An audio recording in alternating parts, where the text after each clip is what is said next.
Dzień dobry moi drodzy. Dawno już mnie tu nie było i mało tego muszę Wam powiedzieć, że jak zabrałam się za nagrywanie filmu, to nagrałam go w pionie i byście mieli taki mały paseczek, obrazeczek na filmie, więc muszę to jeszcze raz wszystko nagrać, żeby Wam powiedzieć. No to nagrywam jeszcze raz, a co? Dzisiejszy film, do nagrania dzisiejszego materiału zainspirowały mnie, bo wiecie, teraz w lesie, zwłaszcza w takim pokrytym śniegiem, no to co tu, można sobie wydłubać trochę gwiazdnicy, żółtlicy, pokrzywy spod śniegu, bo jeszcze w niektórych miejscach są, no ale co będziemy tego szukać, tak? Więc sięgnęłam do innych tematów. Wiem, że chcecie medycynę syberyjską, dalsze części, bo już parę części zrobiłam, tej medycyny syberyjskiej i wpływu na poszczególne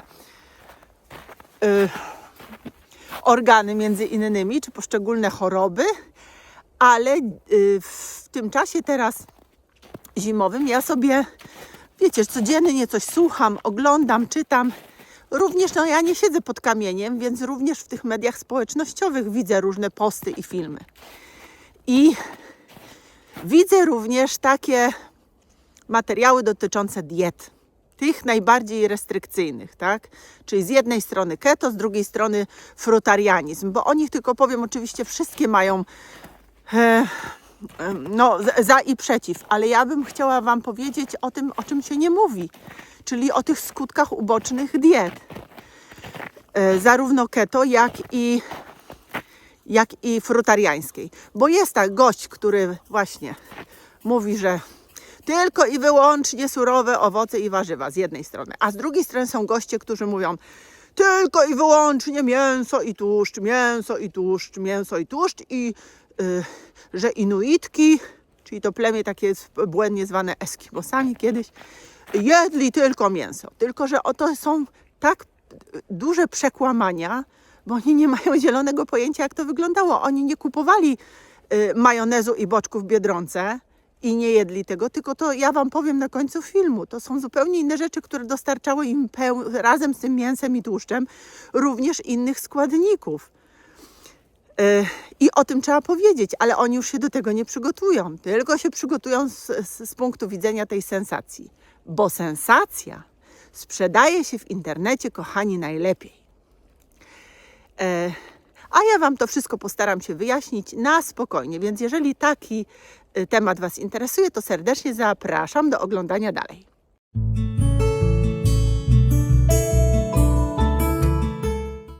No właśnie, mówiłam o sensacji. Sensacja, kochani, jest tak, że jak mówimy o zbilansowanej diecie, o łagodnych roślinach, które wspierają nasz układ. Nudy, pani kochana, nudy. Najlepiej właśnie powiedzieć, ci chcą was zabić, tutaj umrzesz, a ta roślina w ogóle zakazana i do więzienia się idzie. I wtedy się klika taki film jeden z drugim. A jeszcze najlepiej jest, jak pod tym filmem potem są linki przekierowujące was do sklepu, kup suplement, kup książkę, zapisz się do jakiejś akademii, tak, dziwnej. To wszystko ma swój wymiar materialny. Powinno Wam się zapalić czerwone światełko, jak to są ludzie, którzy niby mówią Wam, niby Wam udzielają porad, ale za tym idzie cały czas ich własny interes. Bo tym ludziom, nie oszukujmy się, nie zależy na tym, żebyście byli zdrowi i szczęśliwi, tylko mają w tym własne korzyści. A jeżeli myślicie inaczej, to możecie sobie myśleć, ale ja uważam, że tak to jednak nie wygląda. Ale już ad rem przechodzimy gdyby ktoś uważał, że jest 5:05, a pani jeszcze nic nie powiedziała, to trudno. Będę opowiadała teraz o tych przeciwwskazaniach przede wszystkim i skutkach ubocznych. O, słoneczko wychodzi. Bo się nasłuchaliście już o tych plusach tych wszystkich restrykcyjnych diet, a ja Wam powiem właśnie o tej ciemnej stronie. Więc jeżeli kogoś interesuje, zapraszam, a jeżeli nie, to idźcie na spacer, popijcie ziółek, nie wiem, pooglądajcie sobie jakiś serial, co tam kto chce. Tylko nie piszcie mi, że Was nie interesuje i w związku z tym postanowiliście nie oglądać, bo jak nie oglądacie, to kogo interesuje, że Wy nie oglądacie, nie? To jedziemy dalej. Jeszcze Wam pokażę pieseczka. pieseczka, który biegnie. Tak, tak, chodź, Bandzi, tu, szybciutko. Do mnie chodź, do mnie chodź. Szybko, szybko, szybko. Dolar lubi śnieg. No jest taki słodki ten mój pieseczek. No dobra, opowiadam wam dalej. Ładnie tu u nas, prawda? Nie można się było w ogóle dostać do lasu, jak tak spadł śnieg, drogi zasypane, człowiek 20-30 centymetrów, nogi wpadały, ale teraz to już się wszystko jakoś wyprostowało. Nie wiem, czemu tu są te kolejny, czy to ktoś jeździ samochodem po tej drodze? Dziwne, ciekawe dokąd, jak to środek lasu. Może jeszcze jacyś grzybiarze, bo ta droga donikąd nie prowadzi. To nie jest żadna droga łącząca wieś z wsią. Wieś z wsią. Słuchajcie, są diety. Dieta ketogeniczna, ja sięgam czasami po tę dietę ketogeniczną, bo nie ma nic złego w tym, jeżeli my sobie zaaplikujemy taką dietę przez tydzień, miesiąc, 3 miesiące. Tak? Bo z jednej strony dieta ketogeniczna pozwala nam uregulować tę gospodarkę insuliną, zwłaszcza jeżeli mamy insulinooporność, to prawda. I na tym pierwszym etapie to sztos jest, naprawdę, bo wszystko zaczyna jakby z punktu widzenia insuliny super funkcjonować, więc można sobie zrobić takie terapie. Z drugiej strony ta frutariańska dieta, jak wszystkie diety oparte na warzywach i owocach, są dietami oczyszczającymi organizm. Znacie takie posty oczyszczające i wiecie. I to też się sprawdza, bo to też tak jest. Ale to nie jest do stosowania przez całe życie, obojętnie kto by wam co mówił. Ja czasami po te keto, jak mówiłam, sięgam, dlatego że mój organizm słabo albo właśnie bardzo lubi się z węglowodanami, dlatego że węglowodany to są związki, które wiążą wodę. Białka, tłuszcze też, ale węglowodany najwięcej, bo 1 gram węglowodanów potrafi związać i 4 gramy wody, więc to jest naprawdę bardzo dużo w organizmie, albo i nawet czasami więcej.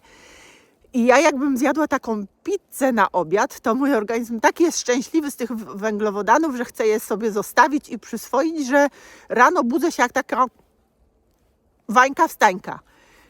Nie mogę tego robić.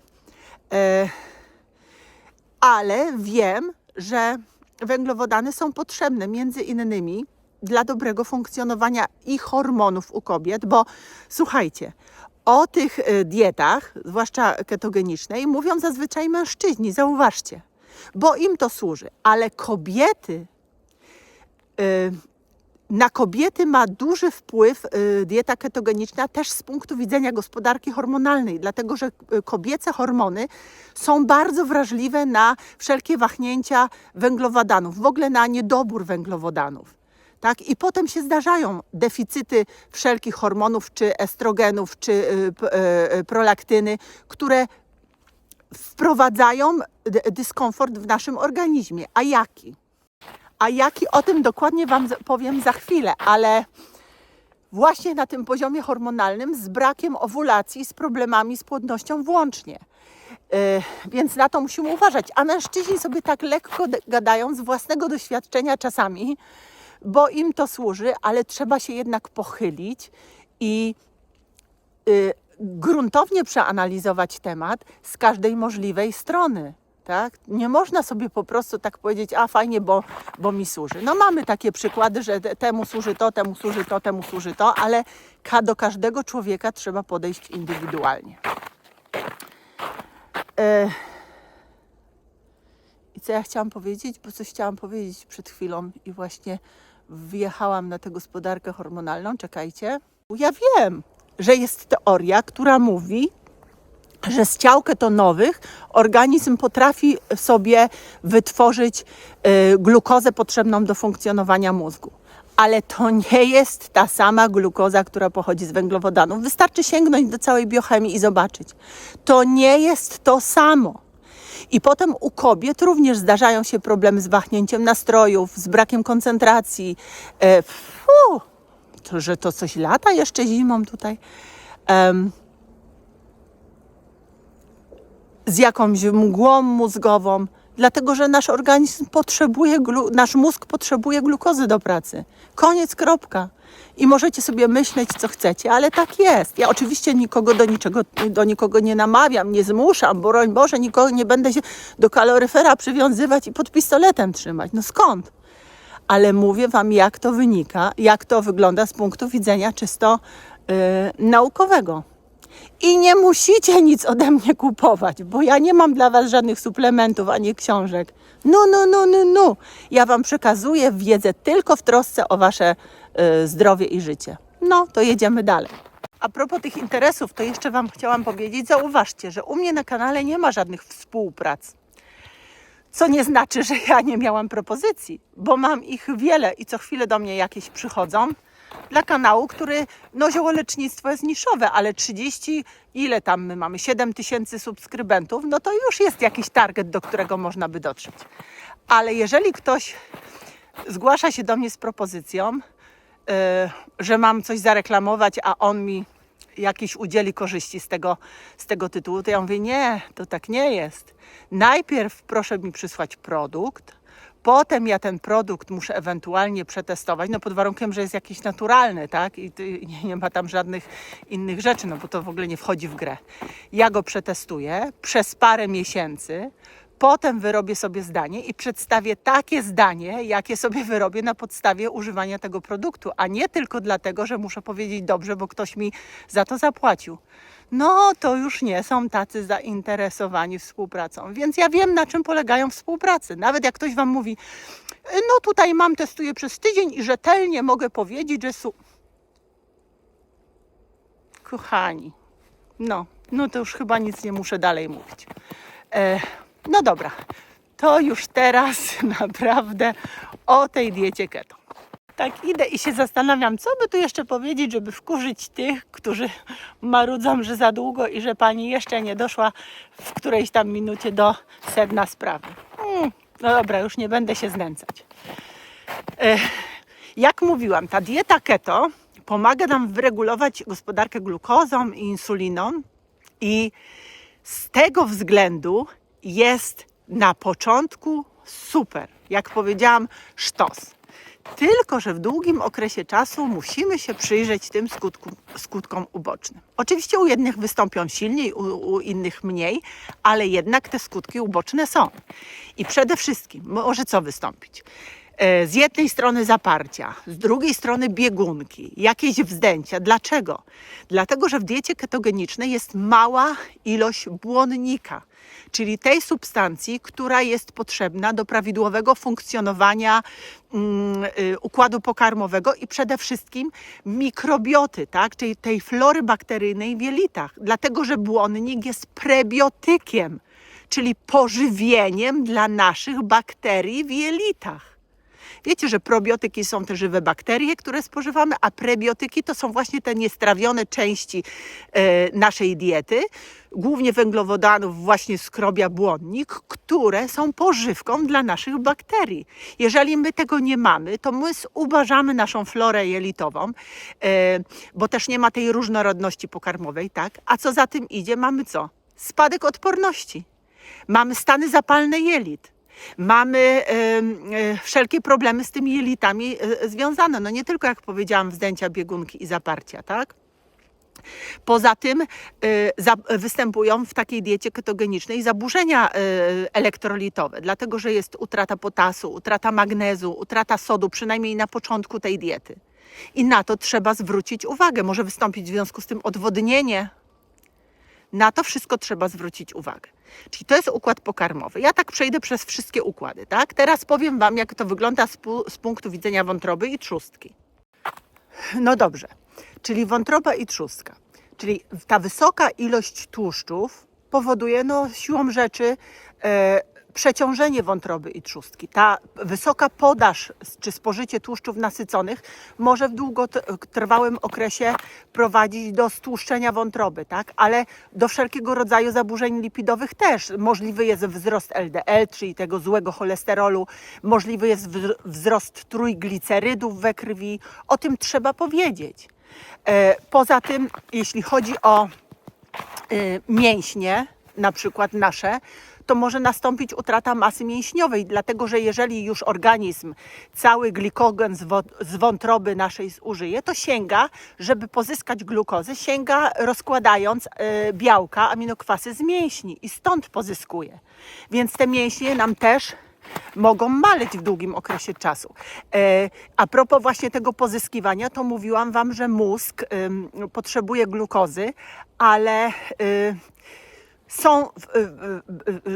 że w części po jakimś tam okresie czasu mózg potrafi pozyskać z ciał ketonowych glukozę. Tak, owszem, ale to jest 60-70%. Natomiast 30% mózgu musi być z glukozy pozyskiwanej z węglowodanów. Są inne przemiany chemiczne i musi być tam taka przemiana, między innymi, o czym zaraz powiem, dla neuroprzekaźników, które korzystają właśnie z gospodarki węglowodanowej. Poza tym są erytrocyty, czyli czerwone ciałka krwi, które też potrzebują glukozy i tutaj już nie ma mowy o tym, żeby z ciał ketonowych erytrocyty pozyskały jakąkolwiek glukozę. Dlatego, że przemiany glukozy są w mitochondriach w komórce. Natomiast erytrocyty nie mają mitochondriów. I tam przemiana nie glukozy, tylko ciał ketonowych, tak? I tam nie ma możliwości, nie ma biochemicznie możliwości, żeby z ciał ketonowych erytrocyty pozyskały glukozę. Po prostu nie ma i już. Teraz ta gospodarka hormonalna, muszę uważać, bo są kolejny, za chwilę się przewrócę. Jak mówiłam, hormony, zwłaszcza te hormony kobiece, są bardzo wrażliwe na niedobór węglowodanów. I co wtedy występuje? Występuje niedoczynność tarczycy, występuje hamowanie owulacji, problemy z płodnością, wzrost androgenów, wysoki kortyzol. Ten wysoki kortyzol jest również, ja uczulam Was, jeżeli ktoś Was namawia, nie jedzmy śniadania, no to rano, jeżeli Wy nie dacie pożywienia Waszemu organizmowi, to owszem, insulina jest ok, ale nie można wszystkiego z punktu widzenia insuliny rozważać. Macie też wysoki kortyzol od razu, momentalnie. Dlatego, że kortyzol domaga się, no już nie będziemy wnikać w szczegóły, ale on jest właśnie związany z tą gospodarką insulinową. Macie wysoki kortyzol. A co to jest wysoki kortyzol, to Wy wiecie. Też jeśli chodzi o gospodarkę hormonalną, to jest potem spadek libido na przykład. I to mężczyzn też dotyczy, więc warto się przyjrzeć niektórym z nich. Oczywiście będą zaprzeczać, a jak? Wiadomo. Więc tak to wygląda. Co dalej? Może wystąpić zmęczenie, apatia, tak? Spadek energii. Właśnie szczególnie w takim okresie ketoadaptacji, to na początku i też tego doświadczyłam. Zanim się organizm nie przyzwyczai do tych całych nowych warunków. No ale to jakby mniejsza o to. Ale mogą nastąpić wahania nastrojów, problemy z koncentracją, szczególnie u osób, które gdzieś tam w warunkach wysokiego stresu funkcjonują, a to jest związane, jak Wam przed chwilą powiedziałam, z tym, że ketony wpływają na pracę neuroprzekaźników. Głównie tych przekaźników GABA, neuroprzekaźnika GABA i dopaminy, więc to dla naszego mózgu, dla naszego układu nerwowego to są kluczowe przecież neuroprzekaźniki i tutaj wszystko się rozreguluje, siada, mamy z tym potem problemy. Dolarek, hono tutaj, chłopaku. I teraz Wam powiem trochę o skórze, włosach i paznokciach, no bo tutaj też mamy problemy. A jakże? Drodzy, na skórze może wystąpić suchość. A co za tym idzie? Potem ta skóra gdzieś tam ma problemy również ze zmarszczkami. Mogą nastąpić wypryski. Wiecie, takie, to się nazywa ketoraż, zwłaszcza w tym pierwszym okresie. Są takie na skórze objawy. Może nastąpić wypadanie włosów, dlatego że mamy niedobory biotyny, cynku, białka. Tak? No łysym łatwo mówić o tym, że super jest dieta ketogeniczna i wcale na wypadanie włosów nie wpływa, nie? No tak, ale już na przykład dla kobiet to jest poważny problem. Osłabienie paznokci, zwłaszcza przy takich długotrwałych niedoborach mikroskładników, które mogą wystąpić. Więc to dalej mamy układ kostny. Uwaga! Dlaczego są problemy z układem kostnym przy diecie ketogenicznej? Ano dlatego, że zakwaszenie organizmu, no bo z białek, tak, i z tej diety całej ketogenicznej, przede wszystkim z białek, powstaje zakwaszenie organizmu. I to może prowadzić do utraty wapnia z kości. A jak? Dlatego, żeby utrzymać odpowiednie pH w organizmie, widzicie, jak to przerwa robi to, że nie mogę, język mi się plącze, ale już mówię. Żeby utrzymać odpowiednie pH w organizmie, nasz organizm sięga po jony zasadowe. Między innymi jony wapnia i jony magnezu. Głównie z kości, co może znowu prowadzić do demineralizacji kości, więc błagam Was, kochani, miejcie to też z tyłu głowy i na to uważajcie. Poza tym te niedobory wapnia, witaminy D, magnezu, jak już powiedziałam, to są też w wyniku tego, że my nie jemy roślin. Tak? Przy braku roślin mamy też problemy to akurat mniejsze, jakby te wapnia, magnezu to może mniejsze, ale mamy problemy z witaminą K. Witaminą K, która wpływa na też mineralizację kości.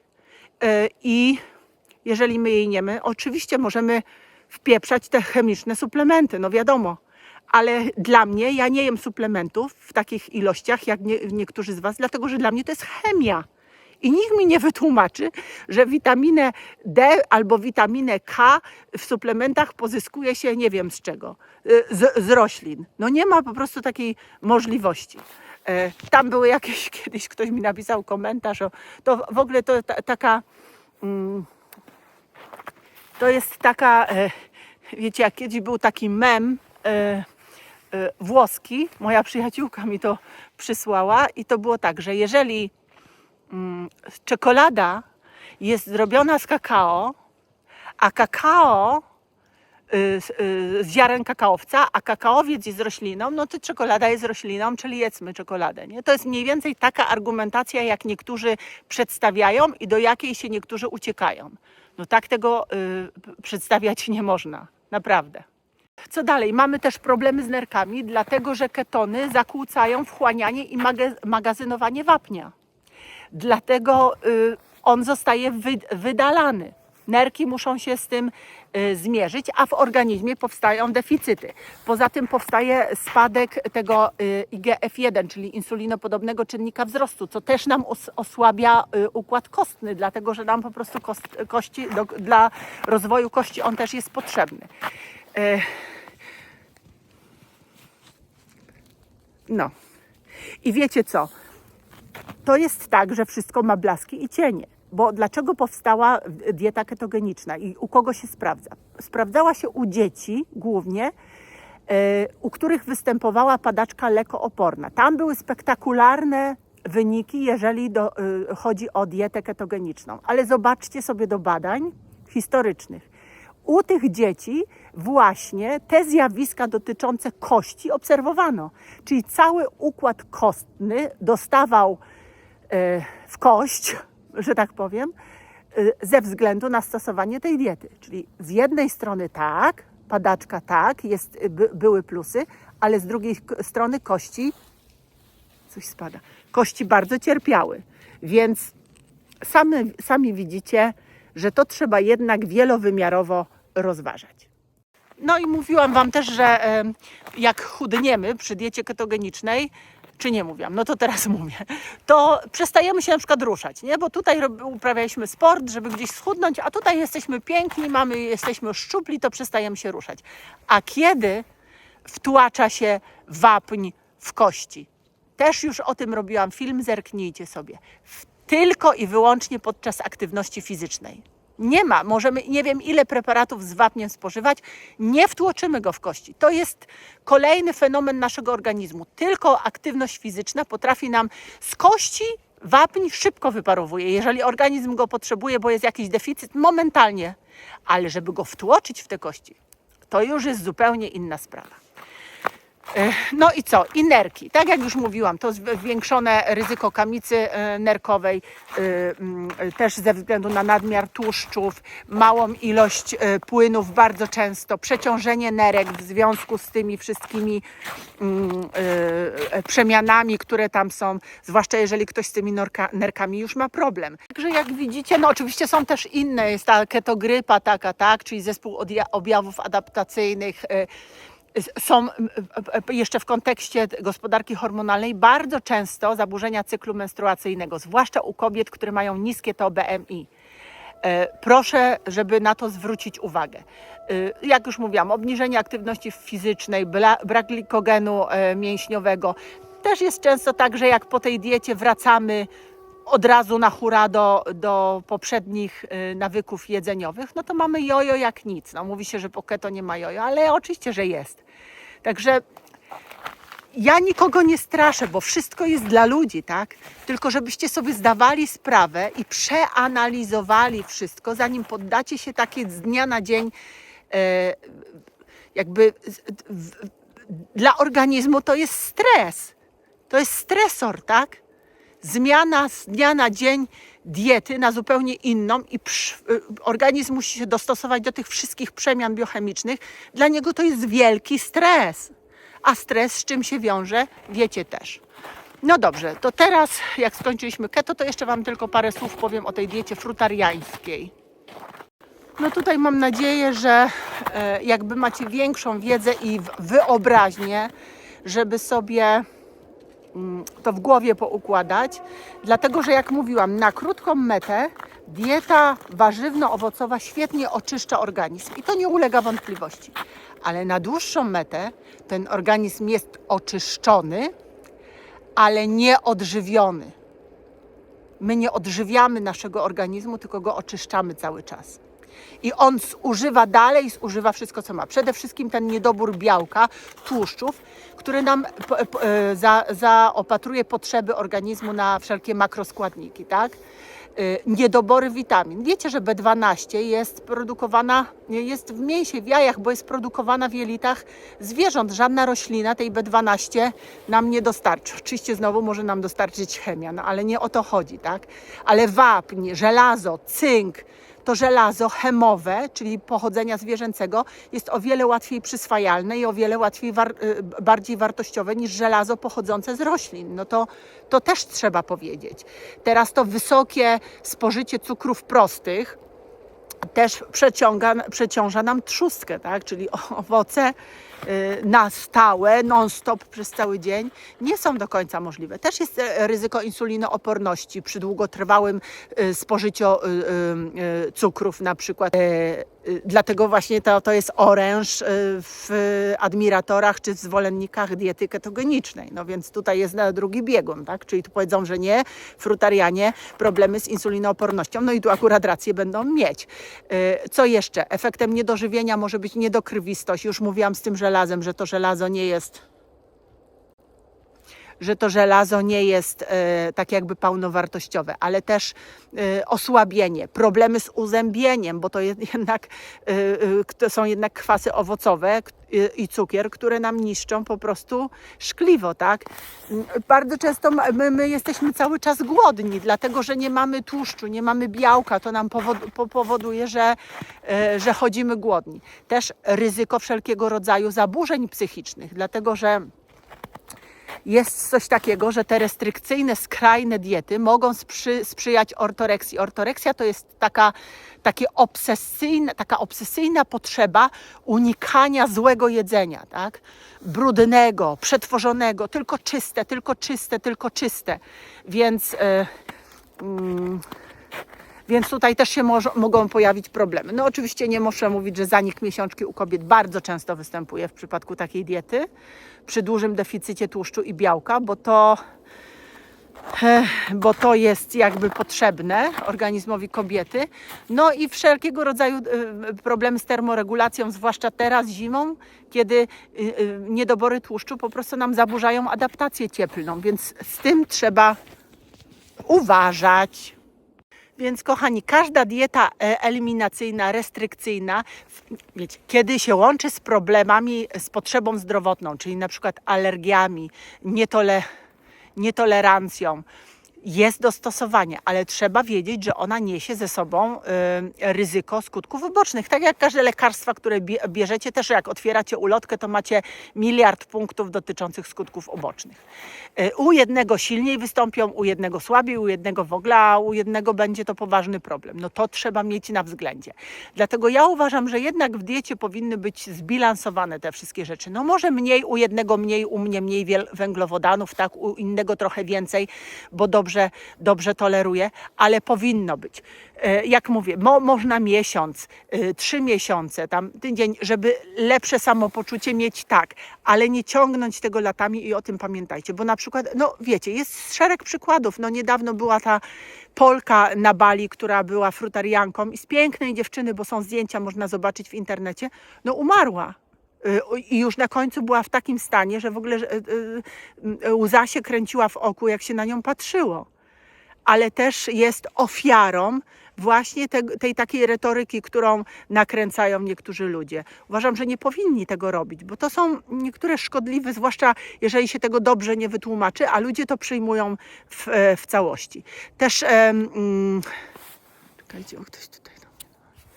Też właśnie, miałam wam wytłumaczyć te Inuitki, które jadły rzekomo mięso i bardzo długo żyły. W ogóle Inuici, średnia życia nie była taka za długa, bo dużo umierało dzieci, tak? Więc 30 tam parę lat było. Jak udało im się przeżyć, to było trochę dłużej, ale to nie jest tak, że wszystko jest różowe. A poza tym, jak mówię, oni nie kupowali boczku wędzonego i majonezu gdzieś tam w sieciówkach, tak? Tylko żywili się w zupełnie inny sposób, nawet spożywając tylko to mięso. A jak? Już wam mówię, będziecie zaskoczeni. Oczywiście, no, nie mogę patrzeć, jak tutaj za mną są te ambony. Ja po prostu wzięła siekierę i te wszystkie ambony poucinała, no ale to nic. O, tak zrobię. Dobra. Oczywiście Inuici jedli mięso i tłuszcz był, energia w 70-80% pochodziła z tłuszczu, ale to był też tran, czyli ten taki tłuszcz po prostu rybi, który miał szereg właściwości odżywczych. Jedli surowe mięso, ale jedli też narządy, surowe narządy wewnętrzne, co z jednej strony były źródłem witamin, czyli A, D, E, tych witamin z grupy B, tak?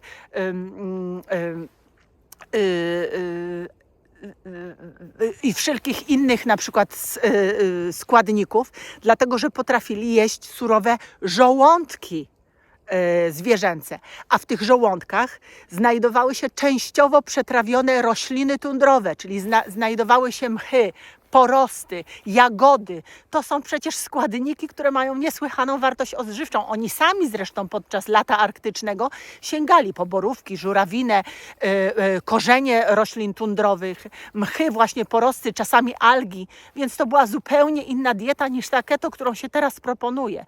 Oni też jedli na przykład fermentowane mięso czy fermentowane ryby.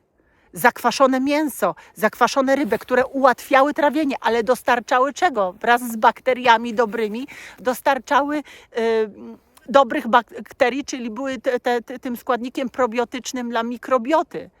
Więc nie można mówić, że boczek i majonez czy coś tam jeszcze załatwią wszystko, bo to jest czysta manipulacja i to jest nieuczciwe. I nie można takich postów publikować ludziom jako argument za dietą ketogeniczną, nie wczytawszy się uprzednio w to, jak to faktycznie wyglądało. No bo albo ci ludzie robią to specjalnie i manipulują wami, albo są po prostu niedouczeni i głupio gadają. No tak to wygląda. No to widzicie. No to już się nagadałam znowu. Dolarku, słoneczko moje. No zobacz, ty jesz dobre rzeczy. Nie, Pancia cię dobrze karmi. Słuchajcie, ja... O, zobaczcie, jak tam jest ładnie. Ja wam mówiłam, że jem, staram się jeść dobrze, przede wszystkim suplementować tymi ziołami. I jest zima, różne rzeczy były, ludzie chorzy dookoła chrumkali. Oczywiście my z Dolarkiem póki co Znowu chorzy, nie jesteśmy odpukać. A mój pies, ile ty masz już? 8? Wszyscy był ostatnio ze mną w teatrze właśnie na produkcji w Gdańsku. Wzięłam go ze sobą do hotelu. To jak schodziłam na śniadanie, to wszyscy myśleli, że to jest jakiś szczeniak. Była dziewczyna, która miała 2 labradory w domu i mówi: Boże, jaką on ma sierść. On nie wygląda na 8-letniego psa. Bo nie wygląda ani zachowaniem, ani stanem zdrowia. Mój pies, ja go odżywiam, daję mu do jedzenia to, co jakby wynika z moich przekonań. Również jeżeli chodzi o dietę zwierząt, bo wiecie, kończyłam też fitoterapię dla zwierząt. No i najlepszym dowodem na skuteczność tego jest to, że mój pies nigdy na nic nie odpukać, tfu. Nigdy na nic nie chorował. Nigdy. My nie, oprócz tych takich problemów z łapami, bo labradory mają, jak przychodzi na przykład lato i chodzą po wodzie i potem w tych upałach one mają bardzo, to opowiadałam ostatnio moim studentom, gruby ten podszerstek i sierść i tam ta woda się zatrzymuje i jak jest bardzo gorąco, to ona nie ma jakby szansy wyschnąć i w tym wilgotnym powietrzu namnażają się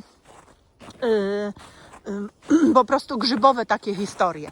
I to też, my się z tym borykamy, ja się zastanawiam dlaczego, myślałam, że może to jest jakaś kwestia alergiczna, ale teraz sobie to wszystko uświadomiłam. Także trzeba po takich spacerach, nawet jak jest lato, jak ktoś ma labradora, suszyć mu po prostu łapy i wtedy tego nie będzie. No teraz nam to znika, po lecie to nam znika zupełnie, no bo już nie ma tej sytuacji.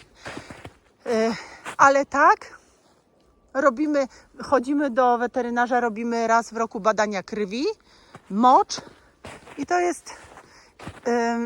i to jest wszystko. No i to szczepienie przeciw wściekliźnie, dlatego że ja uważam, że to musi być, bo myśmy mieli przypadek, kiedy znalazłam martwego lisa w lesie.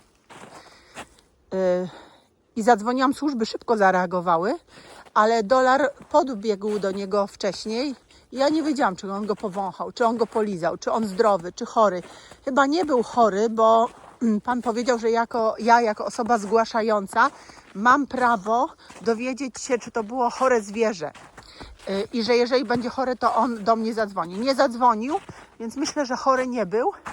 No ale pół roku później pojawiły się tabliczki u nas przed Gniezdnem, że uwaga, panuje wścieklizna. Także ponieważ my po tym lesie bardzo dużo chodzimy,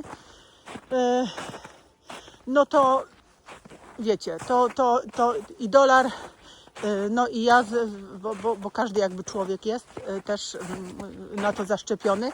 Ja uważam, że to jest konieczność. Ale poza tym odrobaczam go ziołami,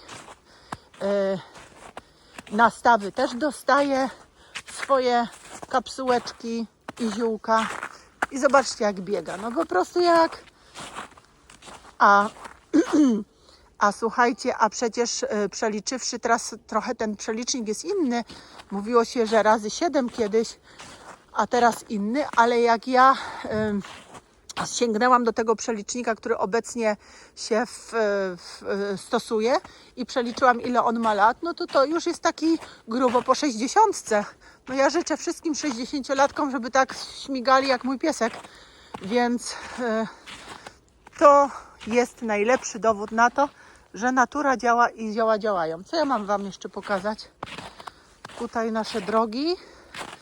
Może tu jeżdżą jacyś leśnicy, znowu wycinają te drzewa i stąd, bo to mi nie wygląda na jakieś ślady po osobówce. Dobra, to już się z wami żegnam, tylko przewrócę kamerkę. No dobrze, kochani. Jezusie Maryjo, jaka ja jestem potargana. Nie patrzcie, zamknijcie oczy, nie patrzcie. No dobrze, to tyle na dzisiaj. Mam nadzieję, że wam się ten film podobał. No jak wam się nie podobał, no to trudno, no co ja poradzę. Ja się staram rzetelnie dzielić z wami całą swoją wiedzą, jaką mam i codziennie mam ją większą, bo ja uważam, że dzień bez doczytania czegoś, jeśli chodzi o ziółka, jeśli chodzi o zdrowie, o naturę, jest dniem straconym. Więc staram się dla was to wszystko pozyskiwać do swojej głowy, a potem z mojej głowy wylewać tutaj na kanał do filmów. Dobrze, to trzymajcie się zdrowo, do następnego razu. Już teraz na tak długo Was nie zaniedbam, postaram się przynajmniej. Pa!